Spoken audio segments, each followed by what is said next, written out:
Okay, we would like to start the model debate by the UK squad that has come over to Japan. The debaters in this debate, in today's debate, is Sophia will be acting as the Prime Minister, Kaylee as the Leader of Opposition, Daisy as the Member of Government, and Mark as the Member of Opposition. The speeches will be 7 minutes long, and we will also have reply speeches. The motion for the model debate would be the same motion that the debaters debated in yesterday's round 4, which is this House believes that the media should not endorse a particular candidate during elections. 報道機関は選挙期間中に特定の候補者に対する支持を表明するべきではないという論題になります。Now, without any further ado, I'd like to call upon the Prime Minister to open her case within 7 minutes.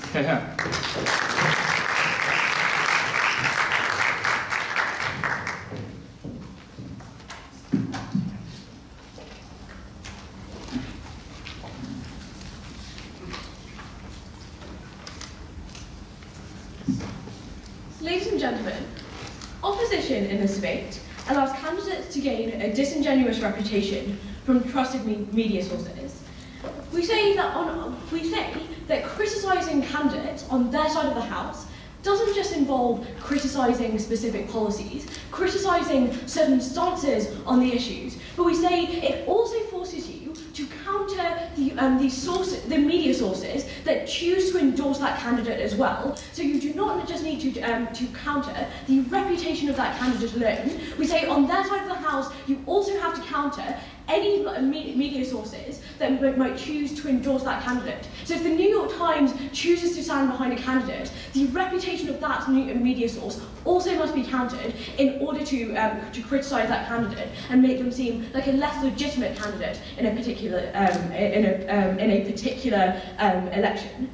So first thing in my speech, so I'm going to talk about how we think that endorsing candidates particularly affects uninformed voters. We say the idea behind news sources is that they develop a reputation based on the articles that they produce, based on the individuals who choose to write columns in that particular newspaper. We say it's also based on the political views of that particular individual. But we say more importantly that often media sources will only choose to occupy a certain part of the political spectrum.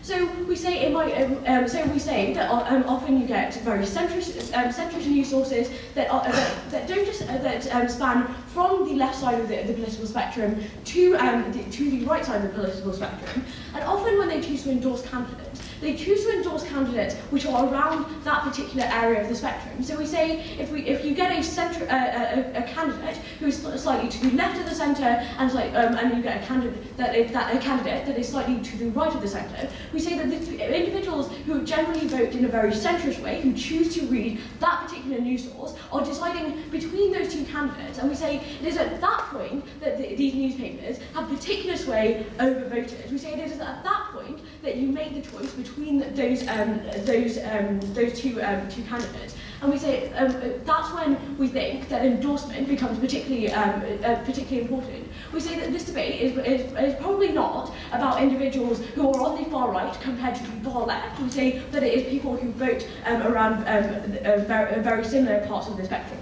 Okay, so Sophia, what candidates are you talking about? Because when you look at the US, the Democratic Party wasn't split into two very similar candidates. It was Bernie and Clinton, and they are in no way the same. They're as different as Trump is to Clinton.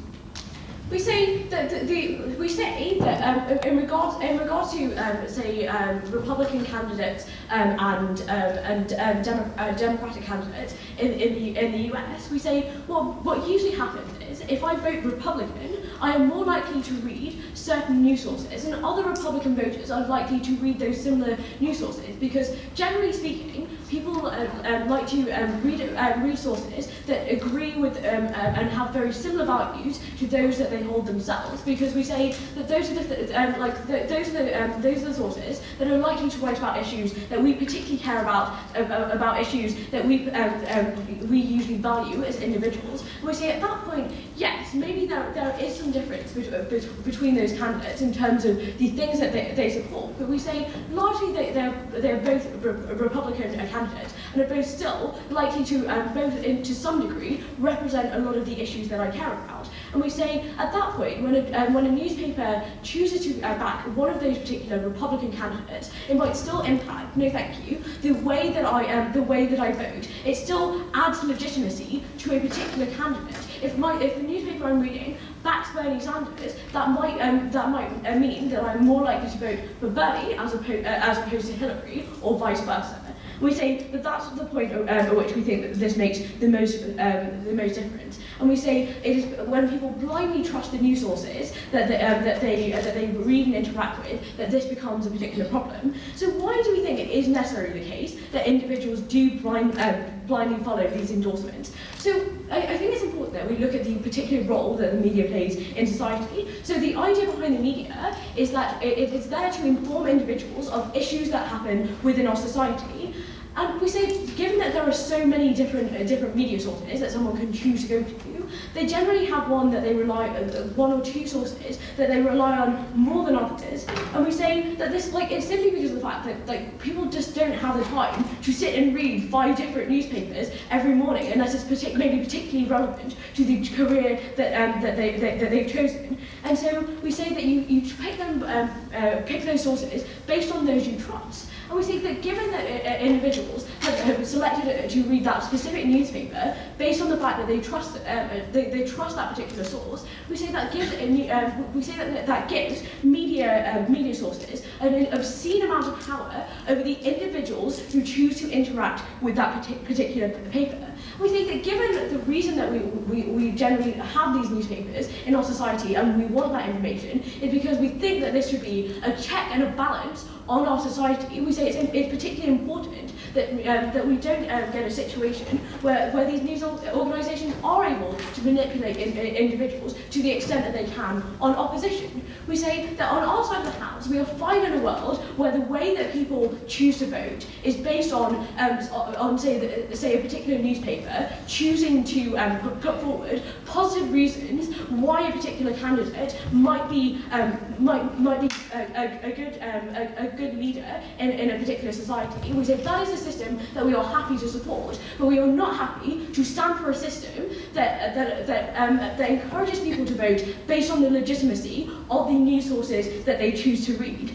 Because we say, at the end of the day, in society, we would say that it's unacceptable to just have a bunch of technocrats deciding the outcome of elections. So why would we generally say that's true? We say that's because of the fact that, first of all, even if it is the case that those technocrats vote based purely on the fact that they have a deep understanding of economics, they have a deep understanding of political theory, there are values that those individuals simply can't account for.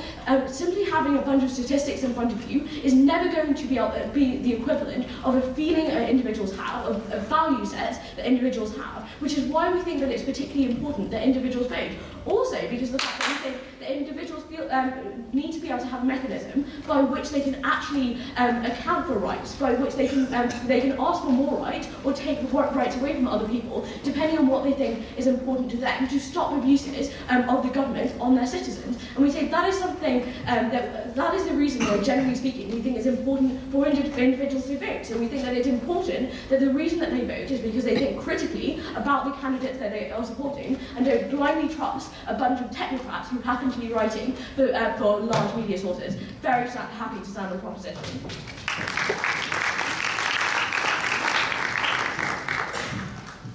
I thank the Prime Minister for her speech. Next, let's call upon the Leader of Opposition to open their case within 7 minutes. Hear her.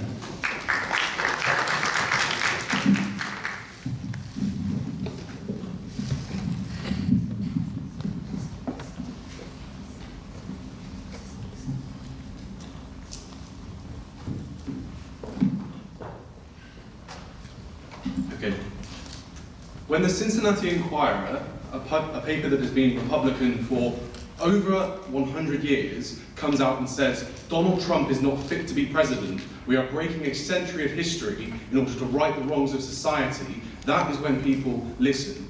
What we have so far in this debate is a clash on what kinds of endorsements we get in politics and where they make a difference. What we're going to suggest from opposition is that these conventional clashes, endorsements rather, where papers endorse candidates that they've always endorsed, parties that they've always endorsed, parties that are aligned with their political values, it makes very, very little difference to society. Where we do get a benefit is when papers come out, surprise their demographics, and actually endorse somebody else. And that's where the clash is in this debate, because Sophia's characterization so far has been a falsehood. I'm going to talk about a few things in this speech. One, where there is largely no difference in conventional endorsements, where it does make a difference, and that's where papers like the Cincinnati Enquirer do something we don't expect, why we need this, and why we need this adaptability in the news specifically, and why the relationship Sophia talks about between readers and the news organisations is patronising at best. So, first, largely why there's no difference. She concedes in her speech that a lot of the time we expect papers to have a certain political leaning, and so she tries to cast out this idea that endorsements in this debate are about left and right. And we largely agree, but what she tries to do is say the real harm comes when a particular paper endorses within a party and puts a candidate to the forefront, whilst also saying that these candidates are very similar,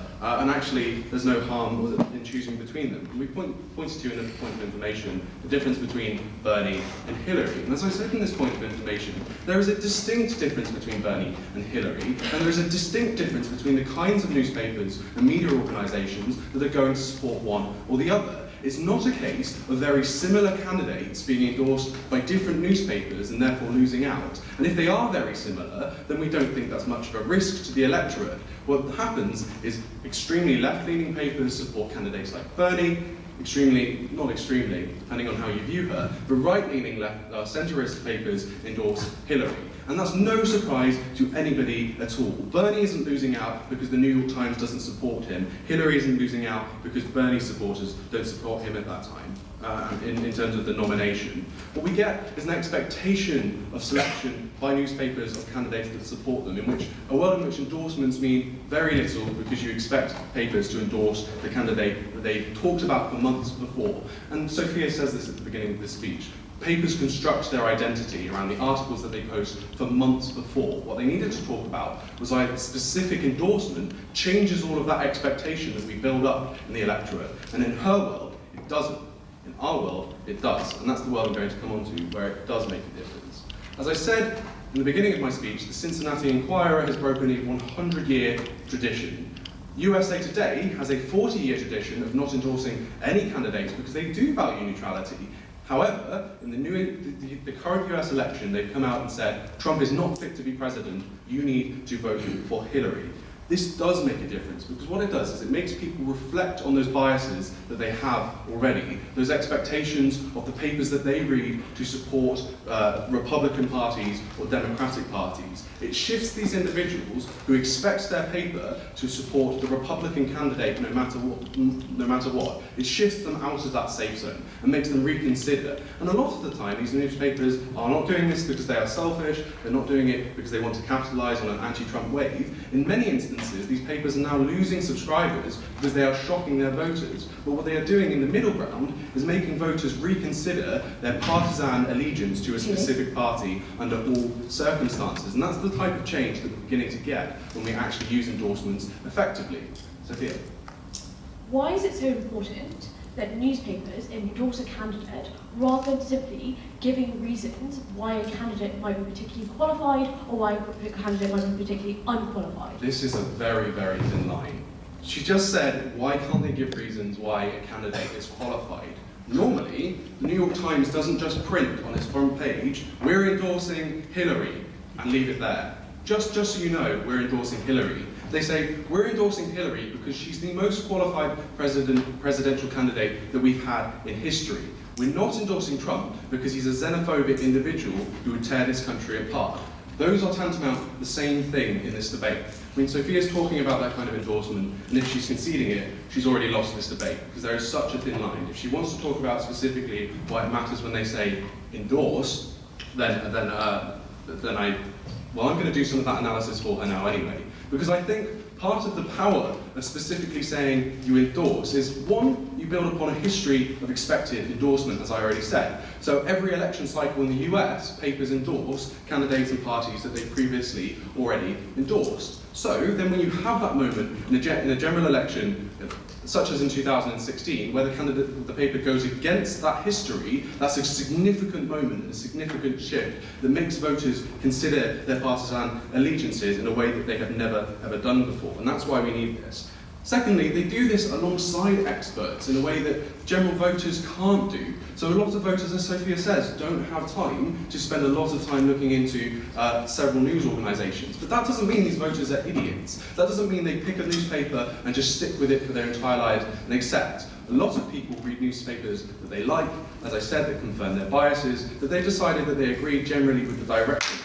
So they accept the experts, and part of the reason they've bought into that paper is not because they're foolish, it's because, as Sophia said, they don't have time to look at lots of newspapers. So they've decided, as sensible, informed voters, to trust a certain news organisation. To suggest anything other than that is patronising. That's what I want to conclude with here, is that this is never a one-way relationship. A paper doesn't just say, we're endorsing Hillary now, and so a huge swathe of the electorate decide to vote Hillary in a way that they never would have done so before. In fact, it's a two-way relationship where these people who read the newspapers often are invested in the newspapers, often because they're reading about politics or invested in politics, and will consider those newspapers and those articles more thoroughly. This is why I said earlier on in my speech, actually, newspapers that have shifted away from endorsing Trump are losing subscribers massively. Because of people who are unhappy with that and will continue to vote Trump are politically informed in their own way and don't just accept what people say. However, newspapers do have a duty to help inform people. That's why we read them. They have experts who consider these candidates in a way that the electorate can't always, and we think that's a very valuable tool, specifically in those circumstances where it doesn't just continue along the partisan lines, but shifts the electorate out of its comfort zone. For those reasons, we're very proud to oppose.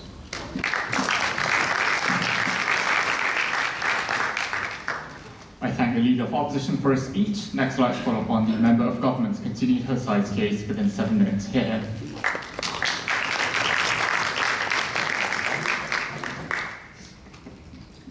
We think it's interesting that the main example used on their side is Trump, considering that this is an incredibly specific case and an incredibly specific political system. The American political system is arguably the most polarized in the world, and Trump has been a candidate who has sort of overturned sort of the whole kind of traditional political spectrum in terms of being sort of openly racist, Islamophobic, and things like that, and behaving in a way that previous candidates simply have not behaved. Normally, in most political races, in most political systems, both candidates will present a set of values and a certain set of policies which benefit some people and may be slightly more negative for other people, but there is some kind of weighing up. So whereas Trump is far more polarizing than that. So I'm going to talk to you about a few things. So firstly, why is the media so powerful? You know, while the sort of original source of most political information is things like campaigns, rallies, speeches like that, most of us are able to become aware of it filtered through news media. We are not going to sit and watch an hour-long speech. We will watch the highlights on the news, read an op-ed about it in a newspaper. The media in general is hugely important as a gatekeeper to information and is very powerful. The other thing about sorry, give me 5 seconds. Yes, so the other thing about the media is the media has, so journalism in general has a reputation as being an objective source. Journalists are meant to be the truth seekers in society. They are meant to present information to us. And instead, what we are getting on their side of the house is that even though people are viewing the journalists as presenting the truth, they are in fact very biased, and they are more biased on this side of the house, which I will go on to explain. We think that this motion will sway democracy, and we think that democracy is an incredibly important thing that should be defended because we think that people know their own interests best. And when they are able to consume information information about candidates and see what those candidates' values are and see what those policies are, and then think in terms of their own situation how this candidate is going to affect them, they are best able to vote for the best candidate, whereas they are not able to do this on this side of the house. So I'm going to talk about increasing bias and polarization, and then I'm going to talk about media elites. So increasing bias and polarization. We think there are many papers who are actually fairly centrist, who hire writers with a variety of centrist political views, whether that be slightly left or slightly right. We also think that these are read by a lot of centrist people, sort of a very large middle section of the electorate, who are very important in swaying elections. These are the people that politicians really need to convince, because people who are very far on either end of the spectrum are unlikely to suddenly switch their allegiance. So these are the people who need to be convinced and who are so important.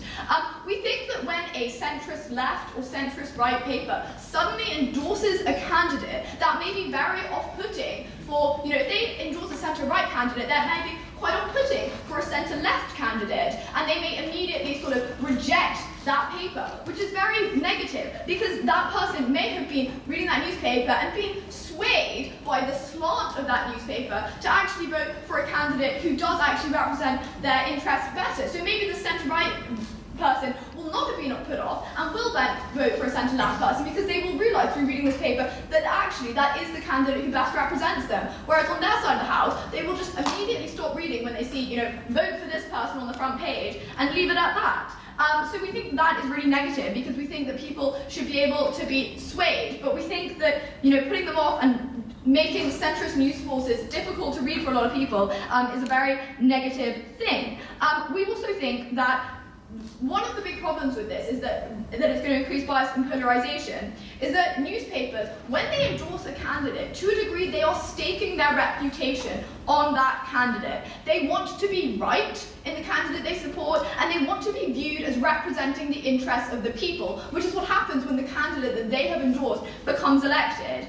Once they have staked their reputation, they are more likely to tack in the direction of that candidate and present more information that supports that candidate. They are more likely to want to have that candidate elected because of the reputational reasons I have brought up, which is going to lead to more bias and less criticism of that candidate, and not admitting that maybe the other candidate does have some positive views. This makes it harder for the electorate to find balanced and reasonable coverage, and it makes it harder for people to maybe be slightly swayed on their stance. Because we also think that it makes it very difficult, because if the newspaper suddenly does decide that they want to change their stance, and actually they no longer want to support the candidate that they previously endorsed, this is a very difficult thing to do. While we think that changing your views when the information changes is really the only sensible and practical way to conduct yourself, a lot of the electorate view this as an untrusty manoeuvre. So for example, Hillary has frequently changed her political views when faced with new information and evolving social norms. We think that this is a very reasonable thing to do. However, this is something that she's been hugely criticised for being, untrustworthy or flippy-floppy. We think that newspapers will fear facing the same criticism if they change their political stance and no longer endorse something, even though the political information may change. Yes? So, in 2004, John Kerry lost the election despite receiving the most endorsements of any candidate. Yet, newspapers have continued to endorse candidates because they see it as a civic duty, not something that puts them at risk. Okay, so I'm going to talk about why newspapers do not simply endorse candidates out of a sense of goodwill by talking about media elites, which is my next point, which I think goes directly against that point of information. So what we need to realise is, while we view the media as this kind of source of truth, as something that is quite objective, as something that is just presenting the facts, when they present, the highlights of a speech, you're thinking, oh, that's just the speech, that is what is said. But the highlights that are selected, the way those are talked about, are actually putting a spin on things that we aren't necessarily consciously aware of. So there are media elites who own a lot of the news companies. We have, for example, Rupert Murdoch owns a huge amount of the media. He owns TV channels, he owns a lot of newspapers. We have a lot of different families. In the United Kingdom, the Daily Mail is an incredibly popular newspaper, which is owned by a family who are very socially conservative. We think that this is really negative because we think that these media owning elites are able to sway their editorial board to support candidates that may be counter to the interests of their readership. For example, The Sun is a British paper read mainly by the working class in the UK. However, when The Sun changed its stance and decided to help the Conservative Party, this had a huge effect on terms of the voters, and voters were actually encouraged to vote against a party that did not represent their interests. Is that the end of time? Yes. Okay, thank you. Thank you. Okay, I thank the Member of Government for her speech. Next, let's call upon the Member of the Opposition to continue their case within 7 minutes. Here.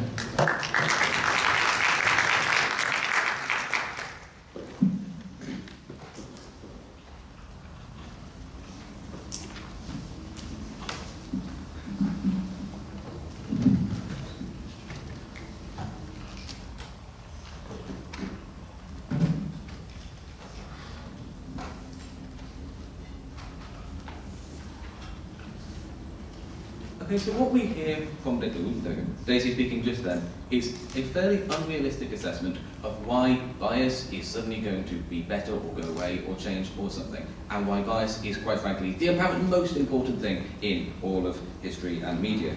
We don't think so. We think that bias is an enemy known as opposed to an enemy not. We think that this can be dealt with, and we think when she says things such as centre-left people defect when a centre-left paper supports a centre-right candidate, that only buys into our case. So, those bits, so this extraneous rebuttal out of the way first. They ask why we use Trump as an example when it's an extreme. No, well, yes, actually, because that's a good thing. Because Trump is a deviation from the status quo.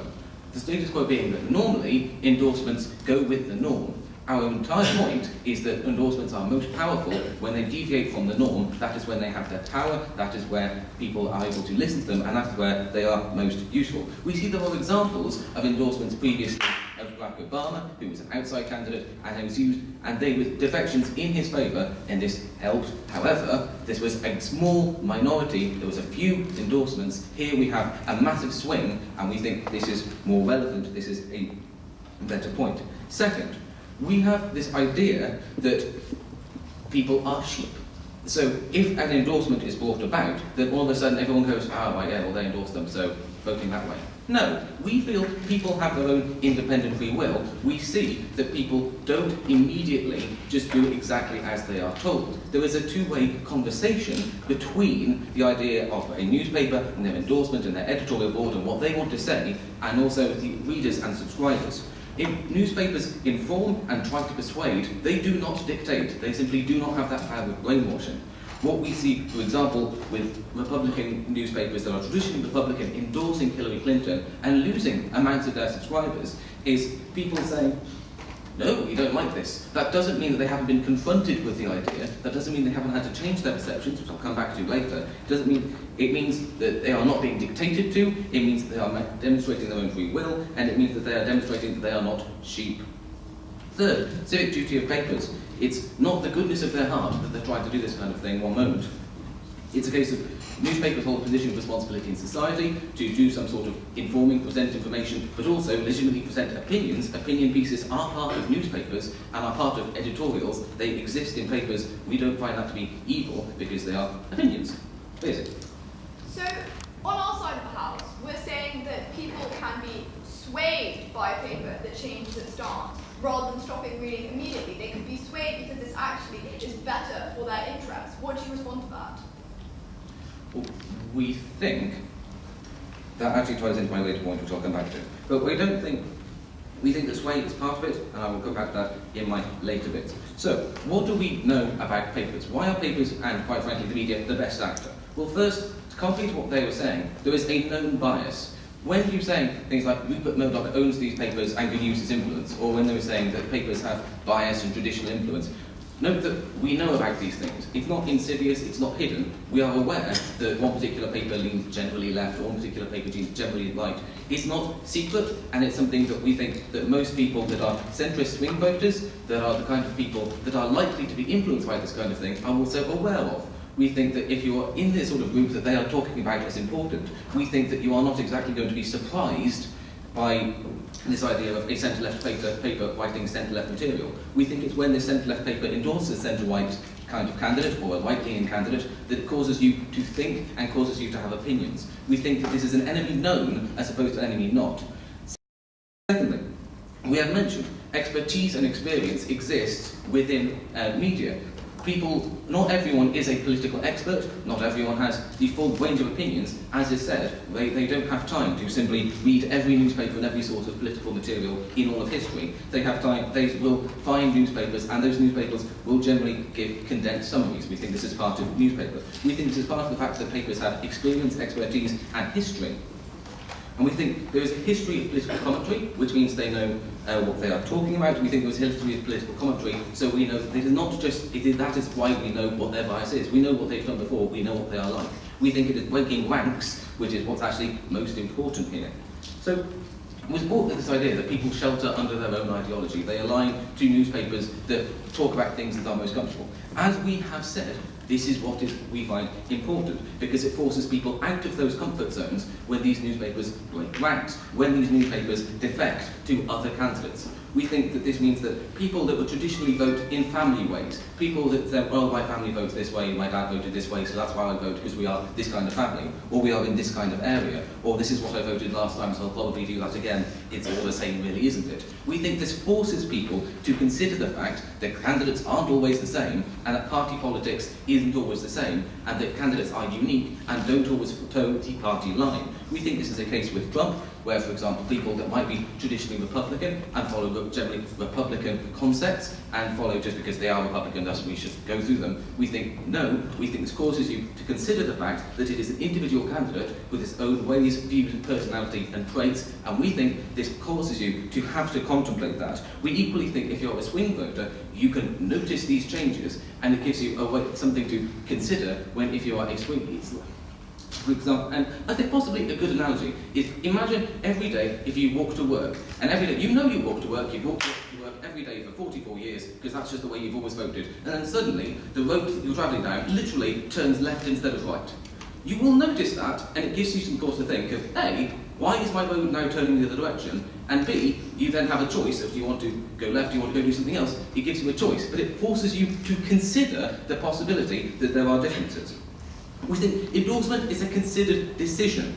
We don't think endorsement is not a case of, well, we just always lead this way. We think that sometimes editorial boards will write a small little bit at the front of their thing saying, we now endorse this candidate, and then they will go on to provide their usual everyday analysis. We don't think when there is an endorsement, we get this sort of whitewashing of news that we are sometimes told there are. We don't think that if you endorse, as Katie said, we don't think if you endorse Hillary, then suddenly you just have a newspaper which is 54-page pictures of Hillary Clinton smiling and the word good plastered in big across the middle. We still think there is political analysis, and we still think this is provided in a considered manner. We just think, well, what this does is it gives people an opportunity to notice the way that the political winds are shifting and to give them and to force them to confront that rather than sheltering in their own ideology and their own comfort zone. We think this is actually a good thing because it means that you cannot simply toe a party line because that's what you've always done. And we think this highlights all the good things about democracy, which is free, informed decision. For those reasons, very proud to propose.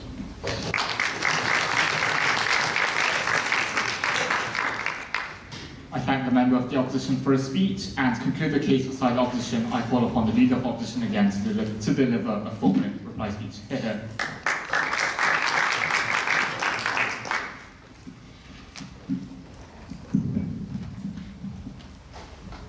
Gov have stood for you today and presented a case that is in no way specific to the act of endorsement at the time of election. They've talked to you of bias, they've talked to you of neutrality, and in the instances where they have talked to you about endorsement specifically, so the Sun and Murdoch, the analysis is very limited, and I'll go into that in my clash points. What they needed to do, if they wanted to build a case that centred on the huge power of an act of endorsement, is actually, when they also talked about the relevance of writing articles, criticising, or saying good things about candidates, or op-eds, they needed to focus specifically on the act of endorsement, and not just draw very, very thin lines between different approaches to political reporting. It was not them fulfilling their burden. 3 points of clash in this sum then. First of all, the legitimacy of papers doing this. Secondly, the quality of the reporting that we get. And thirdly, how we actually end up voting and whether or not it's wrong that we do so. Firstly, this point of legitimacy. Now, this is the area we get the most solid example of an endorsement out of the proposition. When we talk about the Sun, and we talk about Murdoch. No, this is incredibly ideologically biased in that the Sun switched its allegiance from supporting the Labour Party in the United Kingdom after over a decade of supporting the Labour Party. They switched at the point where the Labour Party's economic policy had been seen to fail by most people in society, and they critiqued the Labour Party on the basis of their economic policy. Just because you may not like the Sun, because you may not like the way that Murdoch lent the paper, doesn't mean it's necessarily wrong, doesn't mean it's tantamount to own bias. It's actually another form of political critique. Just because people buy into that doesn't mean necessarily either that it is wrong. And that's something I'll come on to, my third point. First of all, this idea then, or second point of clash, quality.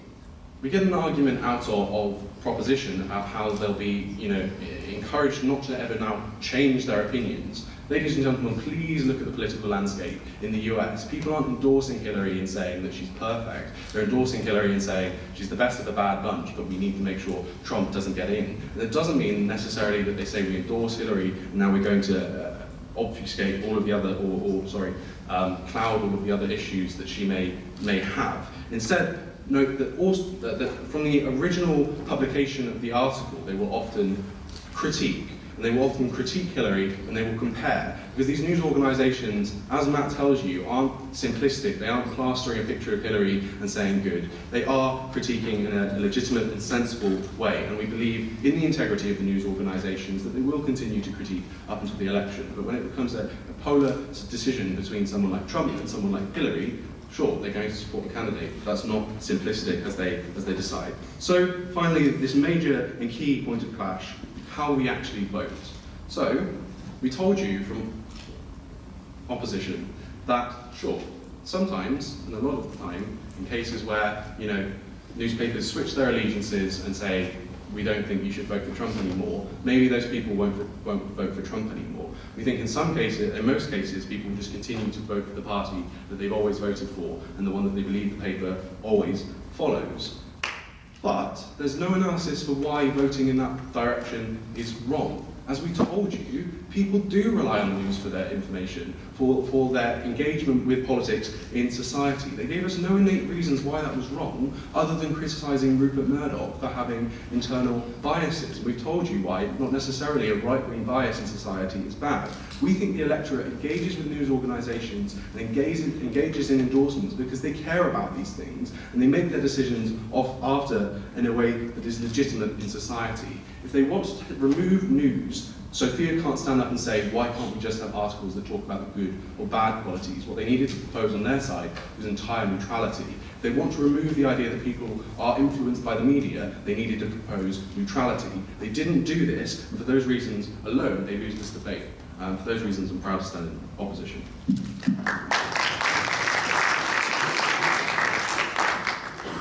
I thank the League of Opposition, and to conclude the case beside government and the debate as a whole, I call upon the Prime Minister for her government reply. Hear, hear.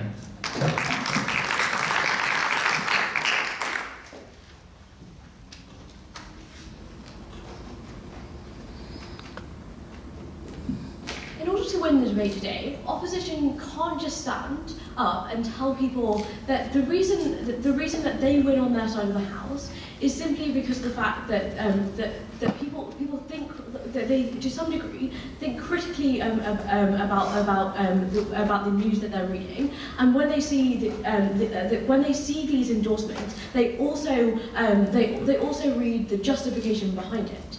I mean, if that's true and people do read the justification behind it, that's not opposition in this debate demonstrating that it is specifically necessary for you to endorse a candidate. That is them conceding in this debate that it is just necessary that newspapers give you reasons why candidates might be particularly good or suited to the role of leading a country. That is what we on our side of the House said that we stand for. What we said is they needed to prove why endorsing a candidate specifically was so crucial to their case. So what we hear from Matt in this debate is that really what this debate should centre around is when endorsements happen that result in huge shifts on the political spectrum. So when a paper goes from supporting Trump to supporting Hillary, We say, no, that is entirely not what this debate centres around. Why? Because no matter, like, under either side, when that happens, if you have a paper who previously said, here are good policies by Trump, and then the next day they start publishing articles saying, here are reasons why Clinton's policies are really good, here are problematic things that Trump has said, irrelevant of whether or not that paper stands up and says to their readers, we endorse Hillary, or we've stopped endorsing Trump. There's still a massive shift in the kind of articles that they're reporting on, and that it is still a noticeable enough shift that it is unnecessary for you to specifically have the endorsement to cause a change in the opinions of readers, especially at the point at which, as I say, they make the concession that people still think very critically about the policies of those individuals and why it is the case that those newspapers shifted their stance on issues. So two things. Firstly, what we think is unique about endorsement, and second of all, when we think endorsement can be a problem. So on the first point, so we hear from Kaylee, so people don't just vote on endorsement. I mean, I think Kaylee needed to be a little bit more nuanced when he talked about the way voters vote in elections, because yes, there are informed voters who take the time to carefully consider policies in elections. I don't think that describes every single individual within a population, and I also just don't think that those individuals are the individuals that this debate centres around. We think that the individuals this centres around are those individuals who are slightly more uninformed, the individuals who are more lazy in their approach to voting in elections, and we see that those are the individuals who are more likely to actually be impacted by endorsement. And we say at that point, what Daisy tells you becomes particularly important when she talks about races where it is very close between individual candidates. We say that is the point at which these endorsements make a huge difference, because at the end of the day, you as someone who's uninformed sees that those individuals are very close on the political spectrum, that those are candidates who have typically been talked about in a newspaper that you choose to read, and we say at that point, when a newspaper stands up and endorses one of those two candidates that are close on the spectrum, we say that is when those individuals are influenced, because we say either of those candidates probably represent those individuals, but it's about who maybe has a slight difference in policy that might be more favourable to you, or who might be a better leader.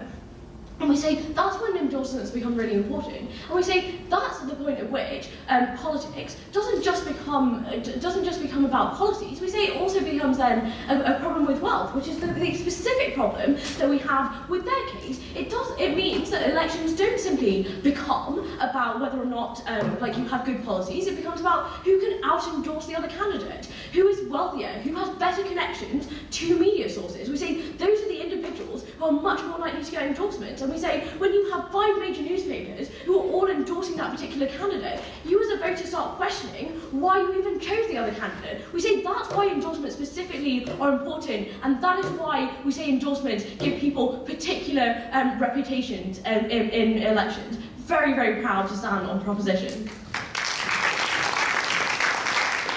Thank you, Prime Minister, and that concludes the model debate. Debaters, please cross the floor, shake hands. Another round of applause for the 4 panelist debaters.